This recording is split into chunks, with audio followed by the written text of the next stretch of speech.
لبيك اللهم لبيك لبيك لا شريك لك لبيك إن الحمد والنعمة لك والملك।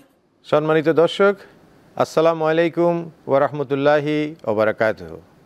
দীপ্ত TV আয়োজিত হজ বিষয়ক অনুষ্ঠান লাব্বাইক আল্লাহুম্মা লাব্বাইকে আপনাদের স্বাগতম। এয়ার এশিয়া নিবেদিত উক্ত অনুষ্ঠানের সহযোগিতায় আরও যারা এগিয়ে এসেছে তারা হচ্ছে মাইক্রোফাইবার গ্রুপ, ডিএফএসকে, এহরাম সোপ ও শরীফ হজ গ্রুপ। বরাবরের ন্যায় এই অনুষ্ঠানে বিশিষ্ট ইসলামী চিন্তাবিদ এবং আলেমী দ্বীনগণ অংশগ্রহণ করে থাকেন। আজকে এই পর্বে এমনই একজন বিশিষ্ট ইসলামী চিন্তাবিদ ও দার্শনিককে আমরা এই অনুষ্ঠানে নিয়ে এসেছি, তাকে আমরা আপনাদের সাথে পরিচয় করে দিতে চাচ্ছি। অত্যন্ত পরিচিত মুখ, দেশ বরেণ্য ইসলামী চিন্তাবিদ মুফতি সাইফুল ইসলাম, খতিব, মসজিদুত তাকওয়া, ধানমন্ডি। আসসালামু আলাইকুম ওয়া রাহমাতুল্লাহি ওয়া বারাকাতুহু। কেমন আছেন আপনি? আলহামদুলিল্লাহ, ভালো আছি। আপনি কেমন আছেন? আলহামদুলিল্লাহ, জাযাকাল্লাহু খায়র। বারাকাল্লাহু ফিক। হজের শুরু হয়ে গেছে, তার মানে জিলহজ মাসে চাঁদ দেখা দিয়েছে, পহেলা জিলহজ শুরু হয়ে গিয়েছে। জি। তো রোজা পরবর্তীতে ইসলামের সবচেয়ে বড় একটা পর্ব হচ্ছে হজ। এই হজে অলরেডি পৃথিবীর বিভিন্ন প্রান্ত থেকে লক্ষ লক্ষ মুসলমানরা অলরেডি সেখানে সমবেত হয়েছেন হজ করার উদ্দেশ্যে। সৌদি আরবে এখন পৃথিবীর বিভিন্ন প্রান্তের অসংখ্য হাজির সমাবেশ। আমাদের একটু জানতে হবে যে এই যে প্রতি বৎসর এই যে লক্ষ লক্ষ মুসলিমের যে সমাবেশ হয়, এই সমাবেশের একটা উদ্দেশ্য লক্ষ্য থাকে। বিশেষ করে যে হজ কী এবং এর ইতিহাস কী এবং এর তাৎপর্য কী, এটা আমরা কম বেশি সবাই জানি, কিন্তু ইসলামী শরীয়ত এবং আপনাদের কোরআন হাদিসের আলোকে আপনার কাছ থেকে এর গুরুত্ব জানতে চাই। তার পাশাপাশি যখনই এই হজ কথাটা আসে, কোরবানির কথাটাও আসে এবং হজরত ইব্রাহিম আলাইহিসসালামের যে আত্মোৎসর্গ, এই বিষয়টা কিন্তু অটোমেটিকই চলে আসে। তা আমি আপনার কাছে এই হজ, কোরবানি এবং তার পূর্বাপর বিশ্লেষণটা আশা করছি। অনেক অনেক ধন্যবাদ আপনাকে, আর ধন্যবাদ জানাচ্ছি দীপ্ত টিভিকে যে এমন একটি সময়, এমন চমৎকার একটি আয়োজন তারা করেছেন। আল্লাহ তাআলা তাদেরকে উত্তম প্রতিদান দিয়ে ধন্য করুন, আমিন। আপনি ঠিকই বলেছেন যে ইতিমধ্যে আমরা দেখতে পাচ্ছি যে জিলহজ মাসের প্রথম তারিখে আমরা চলে এসেছি, এবং এটাও সত্য যে রমজান পরবর্তী যে গুরুত্বপূর্ণ একটি ইবাদত আমাদের সামনে আসে, সেটা হলো হজের ইবাদত। এবং আমরা লক্ষ্য করেছি, আপনার কথার সূত্র ধরে যদি বলি, যে সারা বিশ্ব থেকে লক্ষ লক্ষ মুসলিম, যে সকল আল্লাহ তাআলার বান্দা বান্দিগণকে আল্লাহ তাআলা কবুল করেছেন, তার বাইতুল্লাহ গিয়ে লাব্বাইক আল্লাহুম্মা লাব্বাইক তারা বলবেন, তারা সাফা মারওয়া সাই করবেন, তারা তাওয়াফ করবেন এবং তারা আরাফার ময়দানে অবস্থান করবেন। অর্থাৎ যারা হজ সম্পন্ন করবেন, আল্লাহ তাআলা যাদেরকে কবুল করেছেন তারা ইতিমধ্যে যাওয়া শুরু করেছেন এবং আমাদের বাংলাদেশ থেকে অনেকে গিয়েছেন। আপনি একটা কথা বলেছেন যে হজের ইতিহাস কী, তাৎপর্য কী। এটা যদি আমি বলতে চাই তাহলে একটু পেছনে আমাদেরকে যেতে হবে, এবং আমি তখন বুঝবো বা আমরা তখন বুঝতে পারবো যে আসলে হজ জিনিসটা কী এবং কারা হজে যাবার সৌভাগ্য অর্জন করেছেন, বা যারা হজে যেতে পারছেন তারা আদতে কতটা সৌভাগ্যবান আল্লাহর মেহমান হিসেবে। জি, আল্লাহ তাআলা তাদেরকে কতটা সম্মানিত করেছেন। এটা আমি একটা ছোট্ট যদি আপনার সামনে বিশ্লেষণমুখী একটা উপমা উপস্থাপন করার চেষ্টা করি, সেটা হলো আল্লাহ তাআলা পৃথিবী যখন সৃষ্টি করেছেন, পৃথিবী সৃষ্টি করার পরে আল্লাহ রাব্বুল আলামিন একটা ঘর নির্মাণ করলেন, যেই ঘরটাই হলো বাইতুল্লাহ শরীফ। এবং এই ঘরটা নির্মাণ করার পরে অনেক বছর কেটে গেল। এরপরে হজরত ইব্রাহিম আলাইহিস সালাতু ওয়াস সালাম আবার পৃথিবীতে এলেন, এবং তিনি একটা পর্যায়ে তিনি তার ছেলে ইসমাইল আলাইহিস সালাতু ওয়াস সালাম সহকারে দুজন মিলে পবিত্র কাবাঘর পুনর্নির্মাণ করলেন, যে কথাটা আল্লাহ তাআলা সূরা বাকারাতে উল্লেখ করেছেন, ওয়া ইয জাআলনাল বাইতা মাসাবাতাল লিন-নাসি ওয়া আমনা। আমি কোথায় ঘর হবে সেটা নির্ধারণ করে দিলাম, এবং যেই ঘর হবে পৃথিবীর মানুষের জন্য নিরাপত্তার প্রতীক। তারা সেখানে ঘর পুনর্নির্মাণ করলেন। নির্মাণ করার পরে আল্লাহ তাআলার কাছে তিনি একটা লম্বা দোয়া করেছিলেন, যেটা কোরআনে কারীমের সূরা বাকারাতে আল্লাহ তাআলা তুলে ধরেছেন। এখন প্রশ্ন হলো, ঘর নির্মাণ হয়েছে এবং এই ঘর নির্মাণ শেষ, এখন কি করণীয়? আল্লাহ তাআলা ইব্রাহিম আলাইহিস সালাতু ওয়াস সালামকে আদেশ করলেন, ওয়াআযযিন ফিন-নাস বিল হাজ্জি ইয়াতুকা রিজালান ওয়া আলা কুল্লি যামির ইয়াতিনা মিন কুল্লি ফাজ্জিন আমিক লিয়াশহাদু মানাফিআ লাহুম। হে ইব্রাহিম, আপনি মানুষের মাঝে হজের আজান দিন, আহ্বান জানান। অর্থাৎ হজ করতে হবে, এটার জন্য আল্লাহর পক্ষ থেকে আপনি মানুষকে দাওয়াত দিন, দাওয়াত পৌঁছে দিতে হবে। ইব্রাহিম আলাইহিস সালাতু ওয়াস সালামের মনে একটা প্রশ্ন যে আমি এই মুহূর্তে কাকে দাওয়াত দিব? এই মক্কাতে কয়জনই বা মানুষ আছেন, আর আমার আওয়াজ কতটুকু দূরে যেতে পারে? জিবরাইল আলাইহিস সালাতু ওয়াস সালাম তাকে বললেন যে আপনি শুধু হজের দাওয়াত দেবেন, আল্লাহ তাআলা দায়িত্ব নিয়েছেন পৃথিবীতে যত মানুষ আছেন প্রত্যেকের কর্ণকুহরে এই হজের আজানকে তিনি পৌঁছে দেবেন। শুধু তাই নয়, রুহের জগতে যত মানুষের প্রাণ অবস্থান করছে, রুহ অবস্থান করছেন, প্রত্যেকের কাছে এই হজের আজানকে পৌঁছে দেওয়া হবে। সুবহানাল্লাহ। সুবহানাল্লাহ। এই ঘটনাটা কবে ঘটেছিল? আমরা যদি ইতিহাস তালাশ করি তাহলে দেখব ন্যূনতম 4000 বছর আগে, 4000 বছর আগে ইব্রাহিম আলাইহিস সালাম হজের আজান দিয়েছেন। মনে করুন এই বছর 2024 সালের জুন মাসে যে হজ সম্পন্ন হতে যাচ্ছে বা হজ হবে, এখানে হয়তো গোটা পৃথিবী থেকে 25 লক্ষ মানুষ যাবেন। গোটা পৃথিবীতে যদি 800 কোটি মানুষ হয়ে থাকেন, তার মধ্যে 25 লক্ষ মানুষ সুযোগ পাচ্ছেন হজ করার। এক্স্যাক্টলি। তাহলে সে 800 কোটি মানুষের মধ্য থেকে যে 25 লক্ষ মানুষ হজ করতে যাচ্ছেন, তারা কতটা সৌভাগ্যবান? অতি সৌভাগ্যবান। আমি যদি আরেকটু বলি যে বাংলাদেশের প্রেক্ষাপটে যদি 18 কোটি মানুষ হয়ে থাকেন, সেখান থেকে যদি আপনার মনে করেন যে 90,000 বা 86,000 সামথিং প্লাস যারা যাবেন, 1 লাখের কাছাকাছি, 1 লাখের কাছাকাছি যদি যাবেন বা গিয়ে থাকেন, তাহলে 18 কোটি মানুষের মধ্য থেকে 1 লক্ষ আপনি যদি হিসাব করেন পার্সেন্টেজ অনুপাতে, তাহলে সেই মানুষটা আসলে কতটা সৌভাগ্যবান? অনেক সৌভাগ্যবান, নিঃসন্দেহে। এবার তাহলে বলি যে এবার বুঝতে হবে যারা হজে যাচ্ছেন, আপনি একটু আগে বলেছিলেন আল্লাহর মেহমান হয়ে যাচ্ছেন, আল্লাহর রসুল তাই বলেছেন যে যারা হজে যান তারা মূলত আল্লাহর মেহমান হয়ে যান। এই মানুষগুলোকে আল্লাহ তাআলা যাচাই বাছাই করেছেন, নির্ধারণ করেছেন, নির্বাচন করেছেন এবং তারাই হজে যাবার সৌভাগ্য অর্জন। অনেক অনেক ধন্যবাদ মুহতামিম, আপনি খুব সুন্দর বিশ্লেষণ করেছেন। হজে যাওয়ার সময় আমরা সবাই কিন্তু সাদা কাপড় পরিধান করি, যেটাকে আমরা এহরামের কাপড় বলি আর কি। তো এই যে এহরামের কাপড় পরার কিন্তু একটা বিধান আছে, বা এটা পরার সাথে সাথে একটা নিয়ত করতে হয়। এই বিষয়ে আমাদের মধ্যে হয়তো হাজিরা এর একটা ট্রেনিং নিয়ে থাকে, সেটা জানে বুঝে। তারপরও আপনার কাছ থেকে আমি জানতে চাবো যে এহরামের কাপড় পরার নিয়মটা কি, কিভাবে পড়তে হবে, নিয়তটা কিভাবে করতে হবে এবং কখন থেকে এটা শুরু করতে হবে, এবং এটাকে আমরা কত সময় পর্যন্ত এটাকে কন্টিনিউ করব, এই বিষয়টা যদি আপনি আলোকপাত করেন। অনেক অনেক ধন্যবাদ আপনাকে। আমরা জানি যে যিনি হজের নিয়ত করেন বা হজে যাবেন বলে নিয়ত করেন, তাকে হজের ফরজ হিসাবে এহরাম বাঁধতে হয়। এহরামের মধ্যে দুটো বিষয় আছে, একটা হলো নিয়ত করা, যেটা নিঃসন্দেহে ফরজ, আর আরেকটা হলো পাশাপাশি যদি পুরুষ হয়ে থাকেন তাহলে দুটি সাদা কাপড় তাকে পরিধান করতে হয় সেলাইবিহীন, আর নারী হলে তাকে 8 পৌড়ে পোশাক পরতে হয়। এটাই তার জন্য এহরামের কাপড়। তো এহরামের কাপড়টা এটা হলো ওয়াজিব, আর নিয়ত করাটা হলো ফরজ।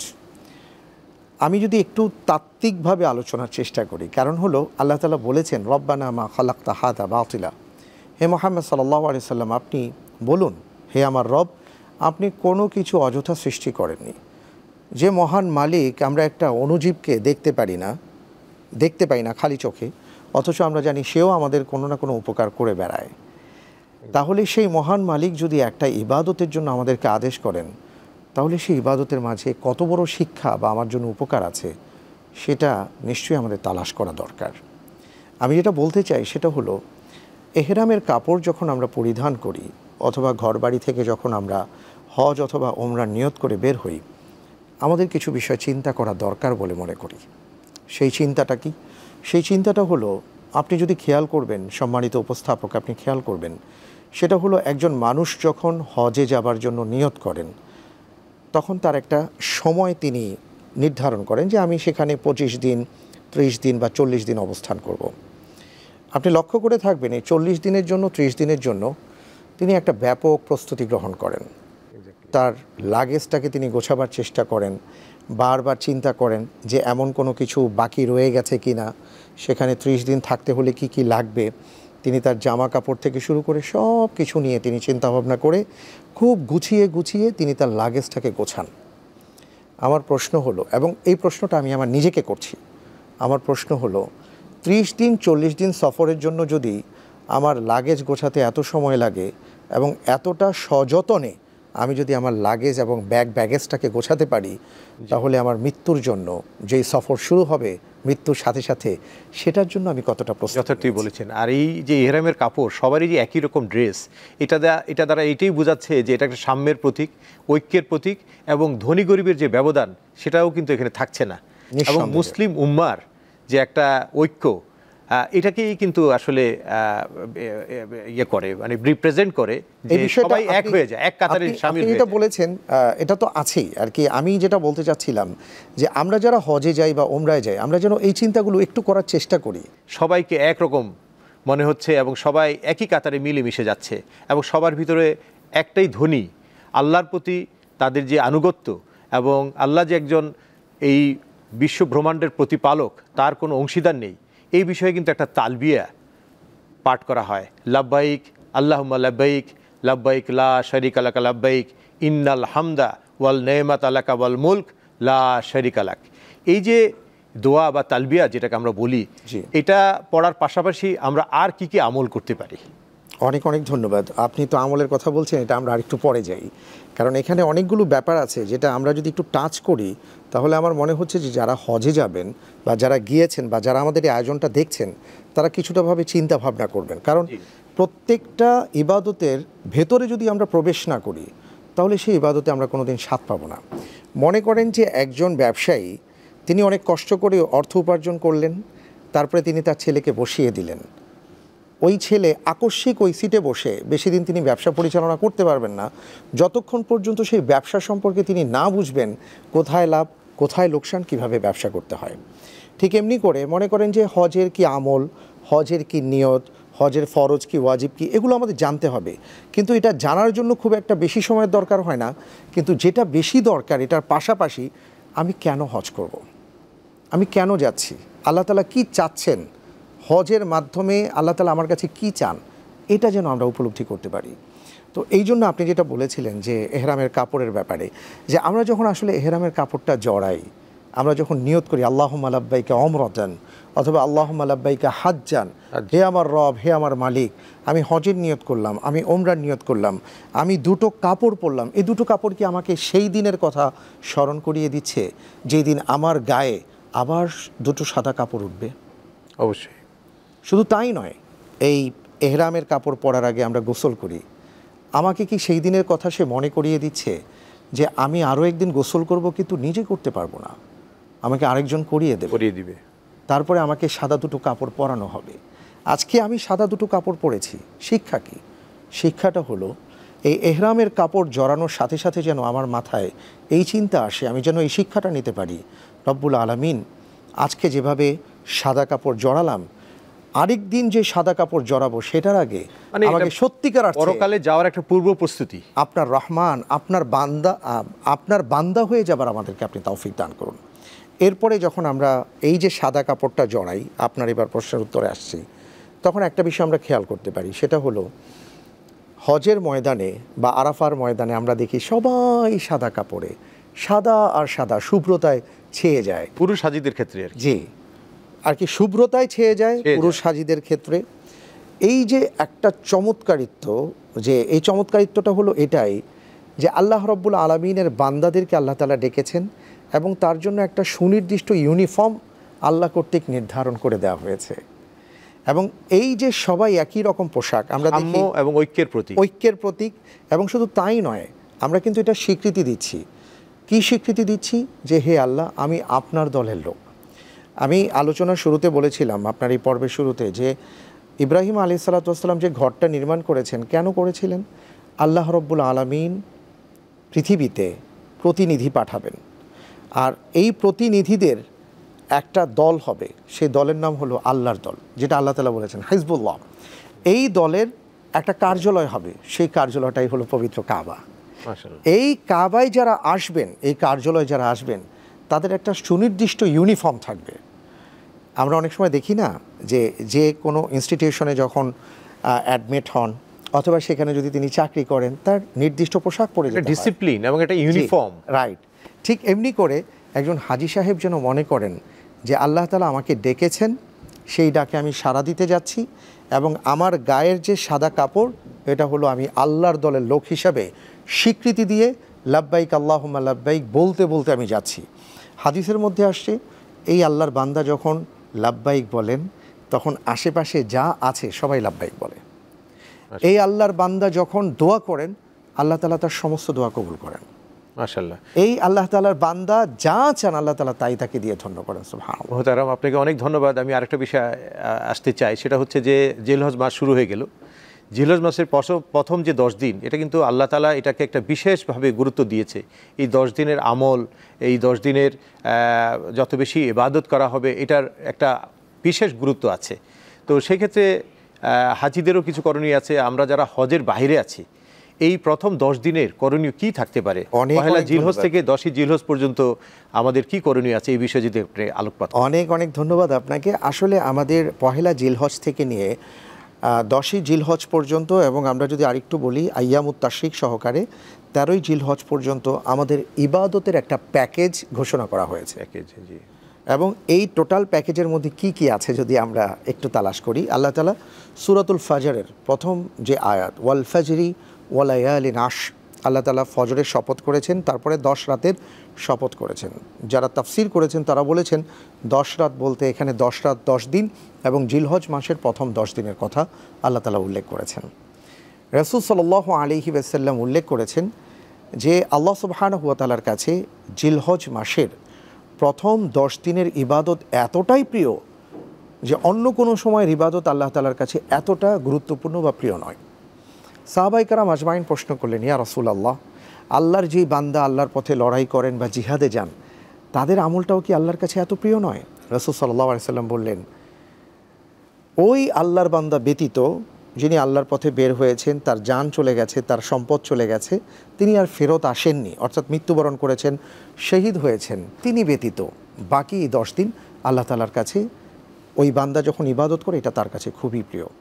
এই হাদিস যেটা প্রমাণ করে যে এই 10 দিন আমাদের অনেক কিছু করার আছে। কি কি করার আছে?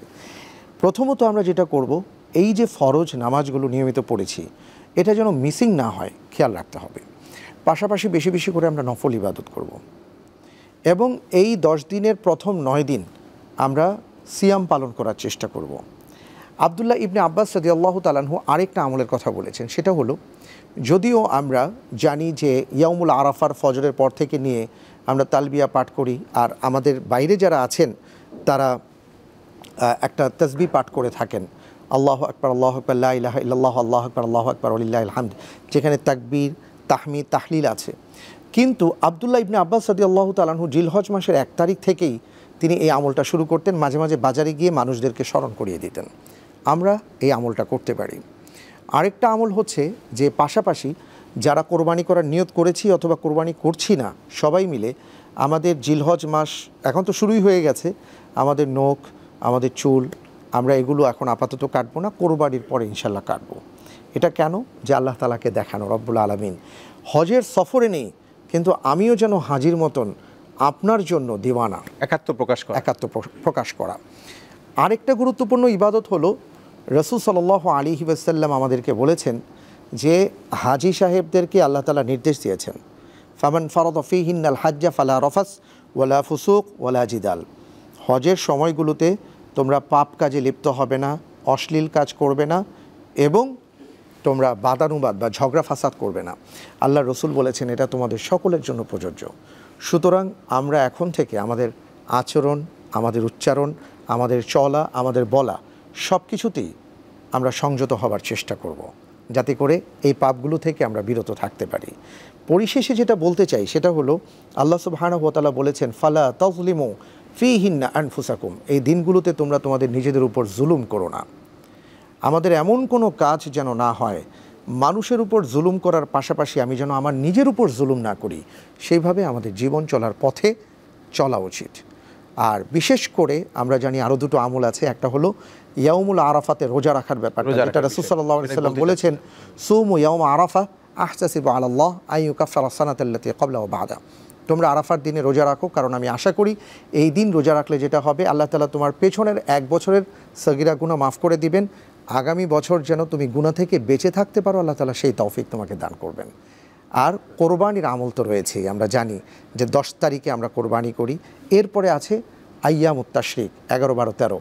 খুব বেশি বেশি করে আল্লাহর তাসবিহ পাঠ করা এবং আল্লাহ তাআলা যে নিয়ামত আমাদেরকে দান করেছেন, যারা আমরা হজে অথবা হজের বাইরে থাকব, অর্থাৎ কোরবানির গোশত, এটা আমরা নিজেরা আহার করব, আমাদের আত্মীয় স্বজনদের মাঝে আমরা পরিবেশন করব। ঈদুল আজহার ওই দিন ব্যতীত বাকি দিনগুলোতে অনেকে রোজা রাখে, এটারও একটা বিধান হয়তো আছে, বা এটা নফল রোজাও অনেকে রাখে। না, ঈদুল আজহা ব্যতীত মানে হচ্ছে 4 দিন রোজা রাখা যাবে না।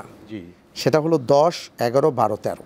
জি, এই 4 দিন ব্যতীত তিনি 1 তারিখ থেকে 9 তারিখ পর্যন্ত রোজা রাখবেন, বাকি এই 4 দিন ওনারা রোজা রাখবেন না। ঈদুল আজহার দিন এবং পরবর্তী 3 আরো 3 দিন, জি, মোট 4 দিন। আর ওইদিকে তো ঈদুল ফিতরের একদিন, এই 5 দিন, এই 5 দিন সারা বছর রোজা রাখা যাবে না। আপনাকে অনেক অনেক ধন্যবাদ, খুবই সুন্দর একটা আলোচনা হলো। দর্শক, আমরা আলোচনা করলাম হজের প্রাথমিক যে বিষয়গুলো নিয়ে, খুব সুন্দর আলোচনা করলেন আমাদের শায়েখ মুফতি সাইফুল ইসলাম সাহেব। আপনাকে অনেক অনেক ধন্যবাদ। আমরা আগামীতে আবারও দেখা হবে নতুন কোনো অতিথির সাথে। আপনাকে অনেক ধন্যবাদ। لبيك اللهم لبيك لبيك لا شريك لك لبيك إن الحمد والنعمة لك والملك